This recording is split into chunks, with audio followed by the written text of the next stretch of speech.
Oke, apakah suaranya terdengar? Terdengar ya? Oke, kedengaran Kak.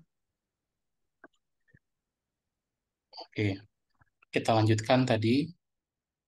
Jadi beberapa spirit itu memang bisa membantu. Beberapa spirit itu bisa membantu, lalu ada banyak hal lain yang juga bisa membantu sih. Nah, di Jepang itu ada satu spirit, itu namanya Gaki. Gaki itu spiritnya itu kayak kalau di film Lord of the Ring, yang dia megang cincin itu loh, yang makhluk yang menyeramkan itu yang di goa. Itu wujudnya kayak gitu, tapi ini lebih parah. Jadi kaki itu penuh dengan, dia kurus, sangat kurus, dia penuh dengan bulu, lalu wujudnya itu seperti terbakar. Jadi bayangkan seseorang terbakar, itu merah semua, itu sangat menyeramkan. Tapi kemudian tradisi Jepang memakai gaki untuk apa?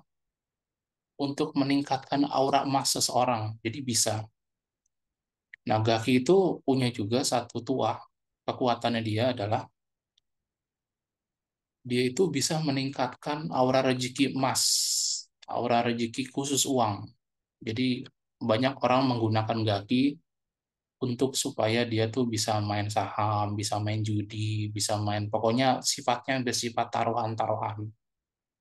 Bagi seseorang yang tidak tenang, itu kalau pakai gaki ngeri banget kalau pakai gaki. Tapi juga sekaligus akan takjub terhadap energinya sih. Dan yang mengikuti gaki itu adalah keserakahan, serakah, serakah. Jadi dia nggak puas dapat 10 pengennya 100, dia nggak puas dapat 100 pengennya 1000, dia nggak puas dapat 1000 pengennya 10.000 kayak gitu. Jadi ngeri sebenarnya Gaki ini. Tapi kalau misalnya bisa mengambil manfaat sebaik-baiknya, Gaki akan sangat membantu. Nah, salah satunya adalah kita akan berpenampilan sangat baik kalau pakai Gaki. Nah, itu kayak gitu. Eh, itu ngeri banget sih. Dulu dulu saya pernah sempat eksperimen dengan spirit Gaki itu. Dulu saya pernah. Itu aneh banget karena sepanjang saya pulang ya dari pekerjaan, saya tidak pernah ketemu lampu merah. Merah, selalu hijau. Wah, itu ngeri deh pokoknya.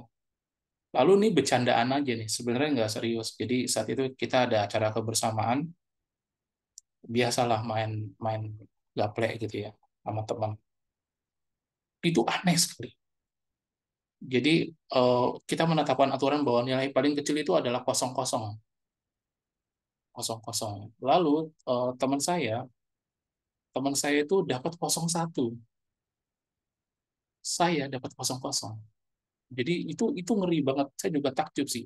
Pas main gameplay itu saya nggak pernah kalah. Tapi lantas saya pikir mungkin saat ini saya bisa tenang ya. Tapi bagaimana kalau selanjutnya saya nggak bisa tenang? Saya mikirnya itu aja sih. Jadi kalau selanjutnya saya nggak bisa tenang ya percuma juga. Percuma juga kalau misalnya saya nggak bisa tenang. Jadi akhirnya saya pikir saya lepas, lepas spirit. Oh ya, Gaki ini dark. Dia termasuk dark spirit. Jadi memang eh, ya itu kalau kita punya itu kita harus benar-benar punya satu ketenangan diri yang luar biasa. Baru tuh bisa bisa berteman akrab dengan Gaki dan Gaki memberikan banyak keuntungan gitu. Sebelum itu sih nggak bisa. Sebelum itu nggak bisa. Nah, jadi ketika kita dalam tanda kutip semakin menjadi seorang pribadi yang lebih positif, tenang itu kan positif ya. Kita akan mampu untuk menyeimbangkan banyak hal yang tidak baik. Kita akan mampu itu. Kalau sekarang contohnya kan musim legislatif ya, musim calon. Itu biasanya caleg-caleg itu punya satu, mereka kan biasanya kerja tim. Ada salah satu tim yang bidang spiritual biasanya, itu selalu ada. Jadi tugas dia adalah mengumpulkan daya dari spiritual, apakah terhubung dengan satu entitas tertentu, spirit tertentu, lalu kemudian paranormal tertentu. Itu kayak gitu untuk ngumpulin daya. Nah, daya itu nanti akan terasa pada saat orang melihat fotonya. Nah, dayanya itu kelihatan. Jadi orang nggak kenal ini siapa, tapi nyoblos itu. Nah, itu kayak gitu. Jadi memang kembali lagi nih, dia selalu terulang-ulang sih. Kita harus menarik kerejekian, bukan menjemput kerejekian. Istilah menjemput itu ya bisa jadi ya. Tapi kalau mau punya banyak rezeki, kita harus jemput rezeki. Caranya gimana? Caranya harus bangun pagi, harus bekerja sebelum matahari terbit dan harus pulang setelah matahari terbenam. Itu kan kerja keras. Kerja keras kan membangun image. Jadi menarik. Jadi lalu nanti kita setelah ini bahas tentang keilmuan. Jadi salah satu spirit yang menurut saya menarik selain Menggaki dan Naga Emas itu adalah spirit-spirit yang support untuk itu, untuk apa? Untuk menjaga jalur rezeki. Misalnya begini, kayak saya ya. Saya gajinya misalnya 10 juta nih. Saya misalnya gajinya 10 juta. Lalu bagaimana supaya saya bisa menerima hak saya 10 juta secara utuh? Jadi dijagain. Jadi caranya dijagain. Jadi entah kenapa kalau saya punya spirit itu, saya tidak berpikir macam-macam, saya tidak ingin macam-macam, dan saya bisa untuk memfokuskan prioritas saya. Itu kayak gitu. Dan jangan salah ya, eh, kalau kita mendapatkan serangan gaib, lalu itu menyerang aura kita, lalu kalau sampai aura kita berdampak negatif ya, maksudnya aura kita jadi kotor atau jadi rusak atau bolong, aura rusak itu rezeki rusak, jodoh rusak. Jadi mulai itu masalah-masalah tuh. Mulai menemukan masalah-masalah dalam hidup kita ketika aura kita tidak baik. Nah, itu harus dijaga tuh. Harus ada spirit tertentu yang menjaga aura kita. Dan ada beberapa spirit custom, mungkin bahasanya begitu ya. Spirit custom yang akan langsung melibas orang-orang yang akan berniat jahat sama kita. Jadi kita santai aja. Kita bekerja dengan baik aja. Kita berdedikasi aja. Perlindungan ada, termasuk perlindungan dari musuh-musuh yang tidak kelihatan. Itu dilabas semua sama dia. Jadi begitu kita diserang, satu kali dibalikin 3 kali. Begitu kita diserang satu kali dibalikin 3 kali. Itu dia ada yang ngatur semuanya. Kita tahu beres saja. Itu ada sampai kayak gitu. Ada sampai kayak gitu. Lalu beberapa keilmuan yang cukup menarik kalau menurut saya ya. Menurut saya adalah ada satu keilmuan ini ini mengambil tradisi Jepang. Jadi kalau Jepang itu ada satu simbol seperti kayak gerbang gitu. Jadi bentuknya begini, lalu gerbang begitu. Itu akan dia punya satu fungsi untuk membetulkan apa yang belum betul. Itu dibenerin semua. Jadi rezeki selain diri kita adalah di rumah. Rumah kita harus menjadi sumber rezeki. Termasuk di dalamnya rumah kita harus terlindung dari semua yang negatif. Jadi kalau kita punya rumah, kita gampang sakit, kita gampang sakit, pasangan kita gampang sakit, atau siapapun yang di rumah itu sakit, wah itu kacau. Jadi semua akhirnya kita memperhatikan elemen-elemen di dalam rumah. Udara tidak boleh, eh, tidak ada ventilasi, harus ada ventilasi udara, lalu ada ventilasi cahaya, air juga harus baik, lalu tidak boleh ada saluran air di bawah rumah kita,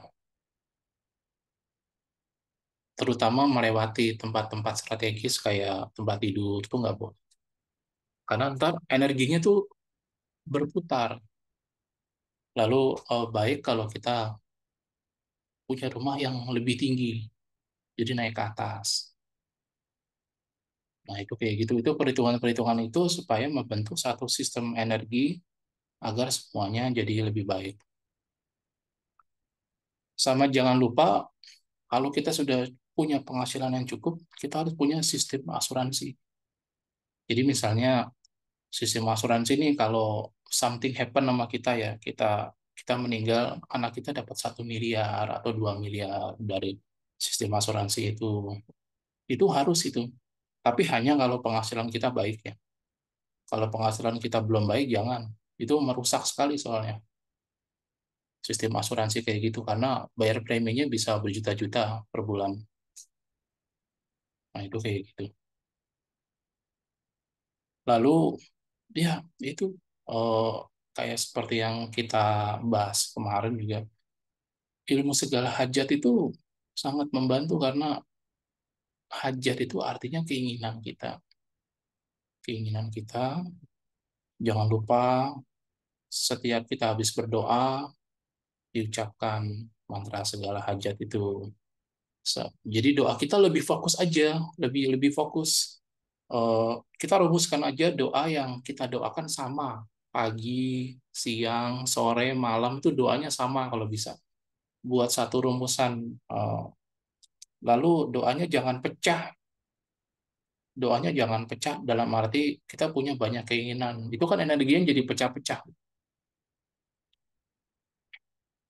Misalnya doanya seperti ini aja, misalnya mohon berkat Tuhan supaya keluargaku tidak kekurangan secara ekonomi, kesehatan, perlindungan.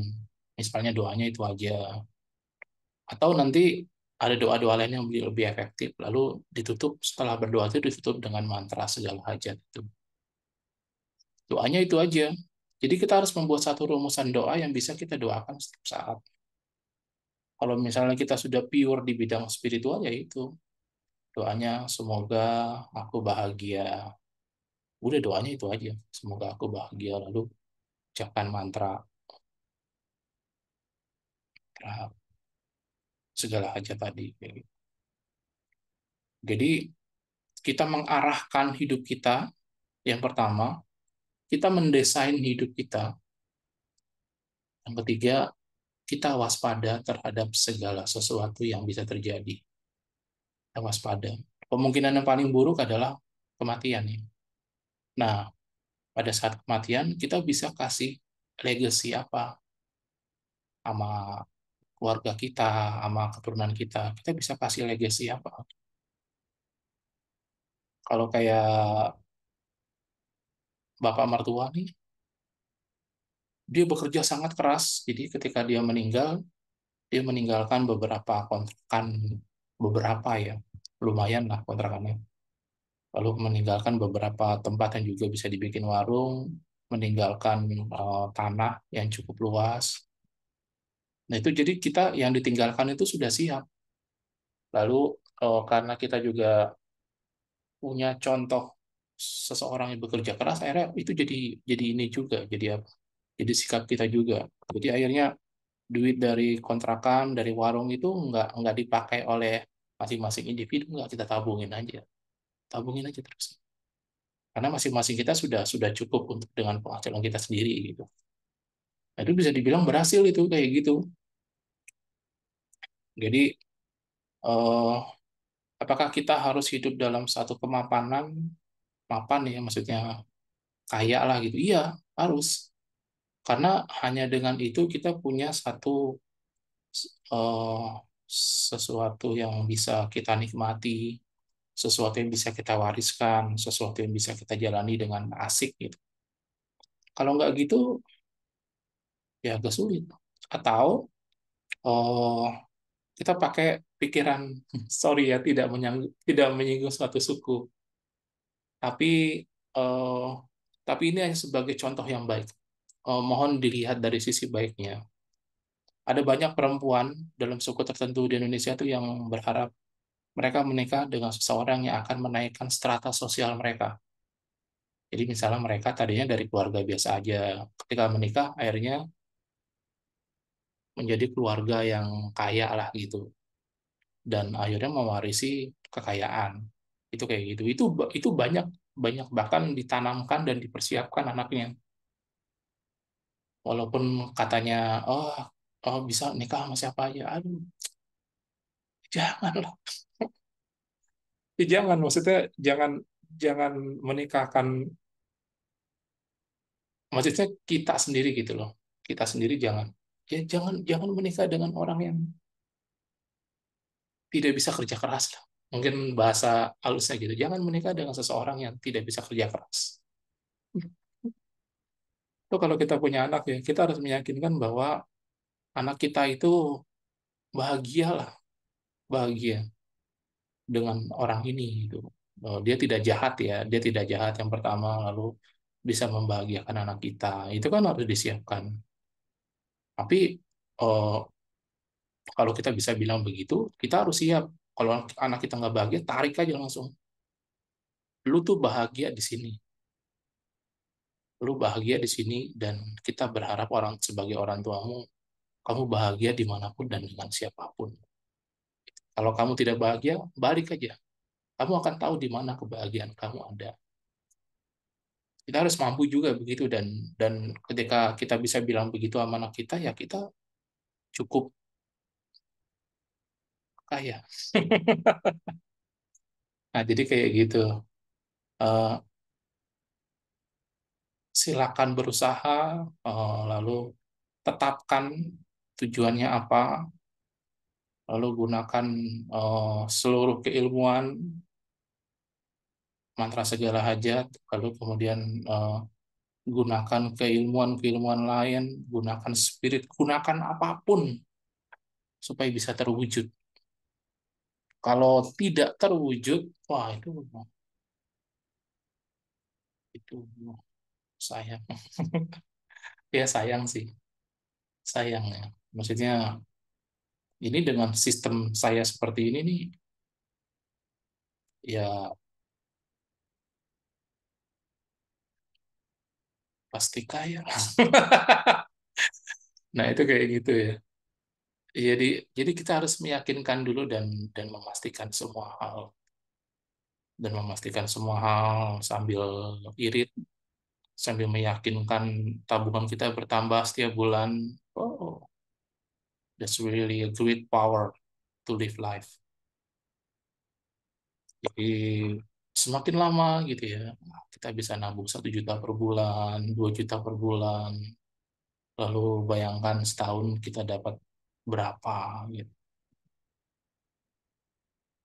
Lalu kita bisa memportofolio diri kita dengan barang-barang yang baik yang bisa kita capai gitu dengan usaha kita. Jadi membeli satu barang untuk menaikkan nilai kita, membeli satu barang untuk menaikkan nilai kita, membeli satu barang untuk apa? Untuk semakin melayakkan kita supaya kita semakin hebat dan semakin dipandang hebat. Sementara itu ya cari teman, jangan cari musuh. Tapi jangan jangan tidak waspada ya, harus waspada gitu. Cari beberapa spirit atau keilmuan yang defensif aja.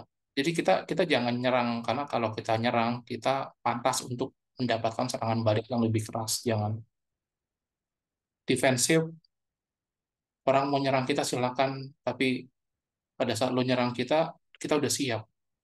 Serang aja nggak apa-apa. Eh, Maksudnya itu kayak gitu. Sombongnya sampai situ aja gitu. Sampai situ. Gue nggak dendam sama lo, gue nggak akan nyerang balik. Tapi kalau lo mau nyerang gue siap. Gitu. Jadi kayak gitu. Tapi ini dibatin aja ya, dibatin. Ngomong kayak gitu tuh dibatin, jangan diomongin. Yang diomongin kayak saya ini kan cuma contoh doang. Jadi sementara itu, ya rumah kita terlindung, diri kita terlindung, keluarga kita terlindung. Jadi kita makin yakin untuk melangkah, gitu ya. Nah, sementara kalau semua dipastikan ya semuanya akan baik loh. Dan kita akan membuat satu dinasti. Kalau mau dibilang dinasti ya, dinasti yang penuh dengan keberuntungan dari atas ke bawah. Lalu nanti cucu-cucu kita tuh bisa melihat, oh ya, kita jadi gini karena usaha leluhur kita nih. Nah itu tuh kayak gitu. Akhirnya kalau sampai pada eh, ucapan kayak gitu atau pemahaman kayak gitu ya luar biasa gitu. Kita berhasil karena leluhur kita yang berusaha. Sampai sini apakah ada pertanyaan? Mungkin ada pertanyaan yang bisa dibahas gitu. Silakan kalau ada pertanyaan. Tapi kalau nggak ada juga nggak apa-apa. Santai aja.